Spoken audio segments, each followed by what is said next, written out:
released back in 1987. This has 731 pieces and retailed at $155 at the time. So obviously the set I got here is used from eBay. I got about maybe 10 years ago for almost $200. And here's the inside, the flap, and here's some various pictures. Let's take a look at the back of the box. On the back you have alternate builds.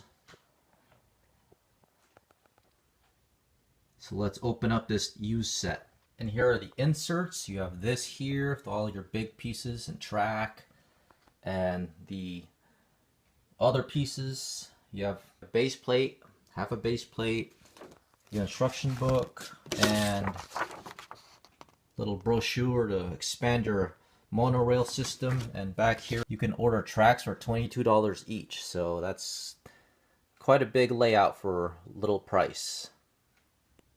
Anyways, back to here, and it's been a while. I don't know whoever sold this to me partially built it, because there's still pieces in the bag. Well, the bag's open, so maybe they did build it, but bags are all here. So let's get to it.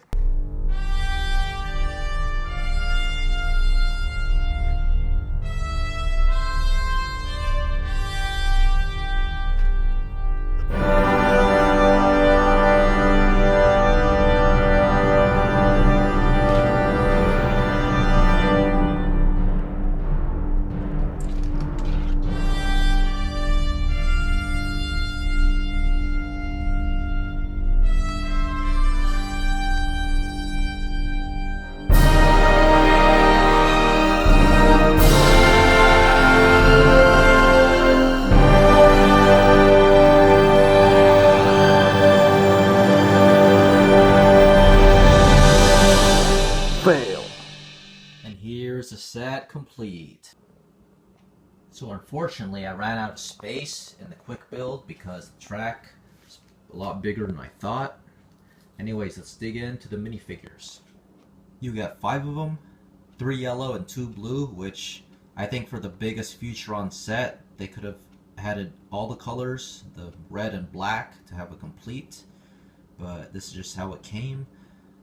The minifigs have their generic facial expressions. Back then these are the only facial expressions you got. Nothing to them really, no back printing, just torso. Now let's take a look at their transport vehicle. Here's a 360 view.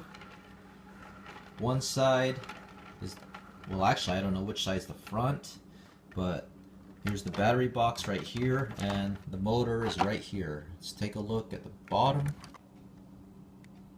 So basically the battery powers the motor, and this is all that spins, just this one gear into the tracks. And here are your wheels. They can elevate and go around, very flexible. On the side of the battery box you could fit 2 minifigs in the front, and on this side you can only fit 1 minifig in the front. Behind the cockpit you open this up and you have a little small transport vehicle. And behind that is their little cargo. Open it up and you reveal some accessories. One thing though, I do like the looks of the monorail. I don't know why, I like the front part there. This is something I saw when I was younger and I never forgot the look of it. Very distinctive. Now let's take a look at the parts of the base. On the base you have a staging dock for your transport cargo vehicle right here. Let's take a look at this. So my guess is that this thing is supposed to hover off the ground just a few inches. Kind of like this. So all this thing does is transport cargo. You open this up and you have a cargo piece here that's identical to the build on the monorail.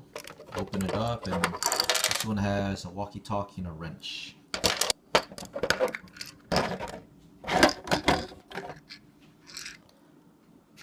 Let's take a look at the base first and the details before the play features. Here we have 2 radar dishes. On top you have some antennas, black antennas in the ground there. And inside you have a couple of control panels.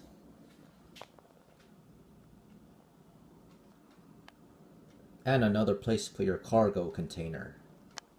Up next on this side is the race platform.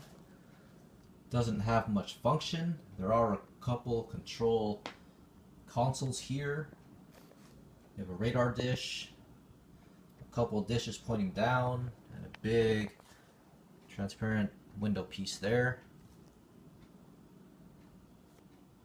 Further down the track you have a couple radar dishes. And on here you just have some extra piece. Not sure what that's supposed to be. Forgot to mention too, you have a little knob here and something to place your cargo. So let's take a look at how all this comes together. First off, you need your 9-volt battery. Put it in. Once that's in, here's the switch. So the light's steady and this is neutral position. Let's change the light the other way to have it flashing. There you go. So you have to push this one or the other way and it'll start to move. Oh, I turned it off. There we go.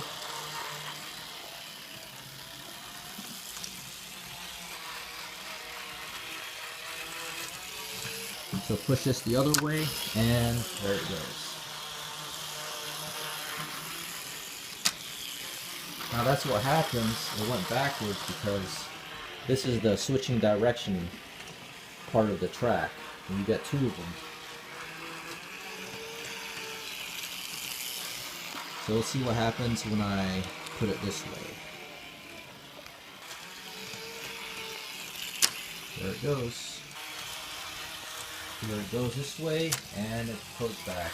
So you could basically make the monorail just go in a half circle if you want.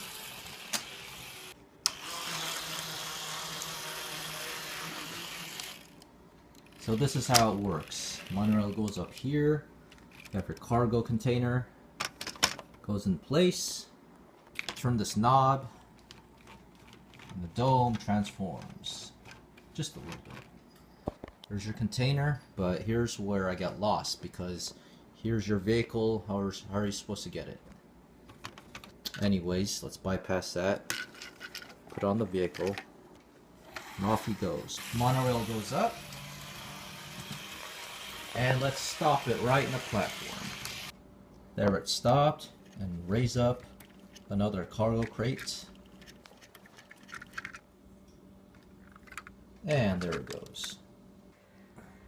So that pretty much sums up my review or overview on the set. Like I mentioned earlier, there's a part here in the instruction book about the crate. They could just add a ×2, which means you build it twice instead of building it here and then later on building it in the end part of the instruction book. But anyways, on the back of the instruction book you have alternate models which are okay. So at this point the set is considered vintage, came out in 1989, and for me the set I got is pretty brand new still, no yellowing, pieces are in good shape. So I think I got it for 200 or even maybe 180 10 years ago. Pretty good deal. Nowadays this thing is probably 350, around that price range.